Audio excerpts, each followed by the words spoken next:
আর আমরা কি প্রীতম কোটালের গায়ে সবুজ মেরুন জার্সি চাপাতে দেখব? মোহনবাগানে কি আবার প্রীতম কোটাল ফিরতে পারে? এমনই কিন্তু গুঞ্জন উঠেছে চারিদিকে। প্রীতম কোটাল আবার মোহনবাগানে সই করতে পারে। একথা আমি বলছি না, প্রীতম কোটাল নিজেই বলছেন যদি সুযোগ পায়, মোহনবাগান যদি সম্মানের সঙ্গে যদি ডাকে, তাহলে প্রীতম কোটাল অবশ্যই মোহনবাগানে সই করবেন। কে সই করে না? যদি মোহনবাগান কোনো প্লেয়ারকে সেই দলে সই করার জন্য বলে, এমন কোনো প্লেয়ার এরকম একটা কাঙ্ক্ষিত অফার ফিরিয়ে দিতে পারে না। সুতরাং আমার পক্ষেও সম্ভব নয়। যদি মোহনবাগানে খেলার প্রস্তাব আসে, অবশ্যই আমি এই প্রস্তাবে সাড়া দেব।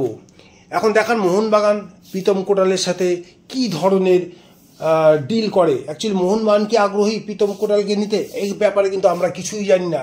হয়তো মোহনবাগানের সাথে প্রীতম কোটালের কথাবার্তা হয়তো হয়েও গেছে, আবার নাও হতে পারে, বলা যাচ্ছে না কি হতে পারে। কিন্তু প্রীতম কোটাল যদি মোহনবাগানে যোগ দেয়, তাহলে সেটা হবে মোহনবাগানের পক্ষে একটা দারুণ ব্যাপার।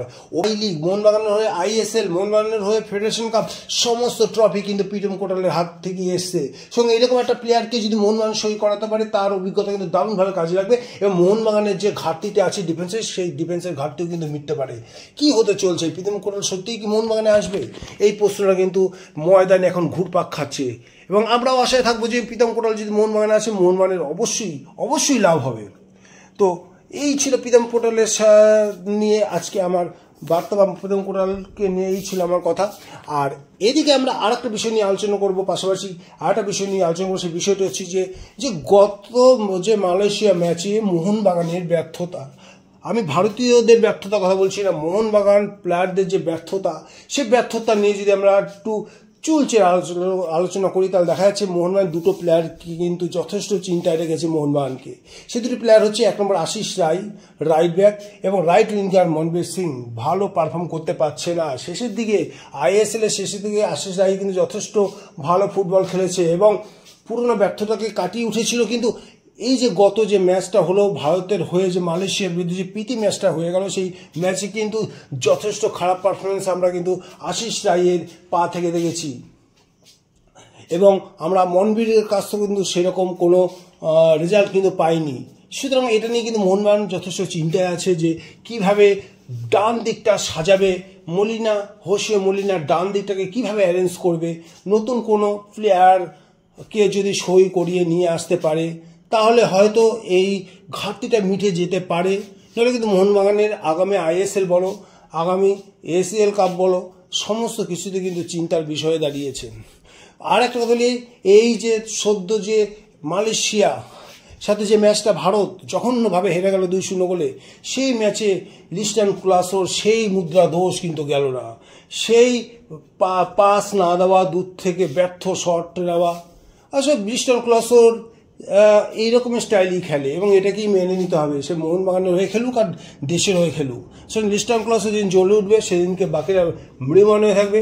লিস্টন ক্লস একাই কিন্তু খেলে দেবে, আর যেদিনকে খেলবে না, তো অজস্র ভুল ত্রুটি কিন্তু তার পা থেকে মাথা থেকে দেখা দেবে। সুতরাং লিস্টন ক্লস নিয়ে আমি অত চিন্তা করছি না।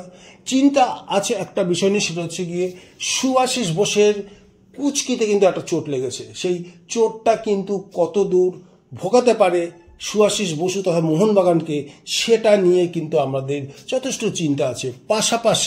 পাশাপাশি যদি আমরা বলি যে আশিক কুরুনিয়ান ফর্ম কিন্তু অতটা ভালো হয়নি বা অতটা ভালো খেলেনি। যেভাবে মোহনবাগানের হয়ে সার্ভিস দিয়েছিল, সেইভাবে কিন্তু ইন্ডিয়ান টিমের হয়ে ভালো খেলতে পারেনি। তবে কি সে কি বাঁচিয়ে খেলছে বলতে পারবো না। তবে আশিক কুরুনিয়ানকে নিয়ে কিন্তু আমার কোনো চিন্তা নেই। সঠিক সময় এই প্লেয়ারটি জ্বলে উঠতে পারে, সুতরাং মোহনবাগানের সম্পদ। সুতরাং আর সার্বিকভাবে মোহনবাগানের এই যে খেলা, আমি মোহনবাগানের এই যে খেলা বলছি, কারণ হচ্ছে ভারতীয় হয়ে মোহনবাগান প্লেয়ারদের যে পারফরমেন্স, সেটা কিন্তু আদৌ ভালো হলো না এবং এই কথাটা কিন্তু মাথায় রাখতে হবে। আর কদিন পরেই কিন্তু সুপার কাপ বা ফেডারেশন কাপ হতে চলেছে, সেখানে কিন্তু মোহনবাগানের এই টিম খেলবে না, অর্থাৎ মোহনবাগানের প্রথম একাদশ কিন্তু খেলবে না। মোহনবাগানের সেখানে B টিম খেলবে বা রিজার্ভ বেঞ্চ খেলবে। সেক্ষেত্রে কিন্তু প্র্যাকটিসের কিন্তু আর সুযোগ হয়তো মোহনবাগান এই প্লেয়াররা পাবে না, ডাইরেক্ট ISL এ তাদেরকে ঝাঁপাতে হবে। তাহলে এই ক্ষেত্রে কিন্তু মোহনবাগান গুছিয়ে বা মলিনা গুছিয়ে নেওয়ার একটা কিন্তু সুযোগ পাবে না, মানে ম্যাচ টাইম কিন্তু কম পাবে। তবে এর মধ্যে কিন্তু সুভাষিস বোসের চোটটাও তো সেরেও যেতে পারে, অনেকদিন পর আইএসএল খেলা হবে, এর মধ্যে নিজেদের মধ্যে কম্বিনেশন তৈরি করে নেবে মলিনা, সেটা নিয়ে অত চিন্তা আমাদের করে লাভ নেই। পাশাপাশি যদি আমরা আলোচনা করি মোহনবাগান ছাড়িয়ে, দেশ ছাড়িয়ে, যদি আমরা বলি যে নেশনস কাপের ফাইনালে রোনাল্ডো আবার বুঝিয়ে দিল, 40 বছরেও ম্যাজিক দেখিয়ে দিল রোনাল্ডো, এবং প্রতিদিনই তিনি প্রমাণ করে চলেছেন কোনো কিছুতেই যেন শেষ নেই, অসীমভাবে এগিয়ে চলেছে রোনাল্ডো, এবং বোঝাতে চেয়েছেন যে থেমে যাওয়ার কোনো মানেই হয় না, প্রতিদিন তাকে প্রমাণ করতে হবে। এবং এই রোনাল্ডো কিন্তু কারো কাছ থেকে কোনো রকম সহানুভূতি পায় না, নিজের চেষ্টায়, নিজের অজস্র পরিশ্রমের ফলস্বরূপ কালকের ওই নেশনস কাপে রোনাল্ডোর গোলেই কিন্তু সমতা ফেরানো, এবং নেশনস কাপে কিন্তু জেতার পেছনে রোনাল্ডোর অবদান অনস্বীকার্য, এবং রোনাল্ডো প্রমাণ করে দিয়েছেন অনবদ্য তার আমলে। তার আগে 71 বছরে কোনো ট্রফি নেই পর্তুগালে, মাত্র 24 বছরে কিন্তু 3টে ট্রফি এনে দিয়েছেন দেশের হয়ে। তো কোন ধরনের পাশাপাশি ভালো প্লেয়ার বলতে সেরকম কিচ্ছু নেই, যেগুলো অন্য অন্য প্লেয়াররা, বর্ষসেরা, শতাব্দী সেরা প্লেয়াররা, তাদের পাশাপাশি যে ধরনের প্লেয়ারের সাপোর্ট পেয়েছেন, রোনাল্ডো কিন্তু সেই ধরনের সাপোর্ট না পেয়েই নিজের একক প্রচেষ্টায় কিন্তু পুরো পর্তুগাল টিমটাকে টেনেছেন, এবং যে দলে গেছেন সেই দলেরই কিন্তু অপরিহার্য প্লেয়ার হিসেবে কিন্তু রোনাল্ডো প্রতিষ্ঠা পেয়েছেন। তো এক্ষেত্রে কিন্তু যারা নতুন প্লেয়ার বা যারা উদীয়মান প্লেয়ার, তাদের কিন্তু অনেক শিক্ষণীয় আছে, অনেক শিক্ষার আছে এই রোনাল্ডোর কাছ থেকে। তো আজকে এই পর্যন্ত। তো এই ভিডিওটা দেখার জন্য তোমাদের অসংখ্য ধন্যবাদ। যদি ভিডিওটা ভালো লাগে লাইক এবং শেয়ার করতে একদম ভুলবে না। আর যারা প্রথমবার এই চ্যানেলে এসেছো, এখনও সাবস্ক্রাইব করোনি, কেন এত ওয়েট করছো? সাবস্ক্রাইব করে ফেলো নতুন নতুন ভিডিও আপলোড পাওয়ার জন্য। আবার দেখা হবে, বাই।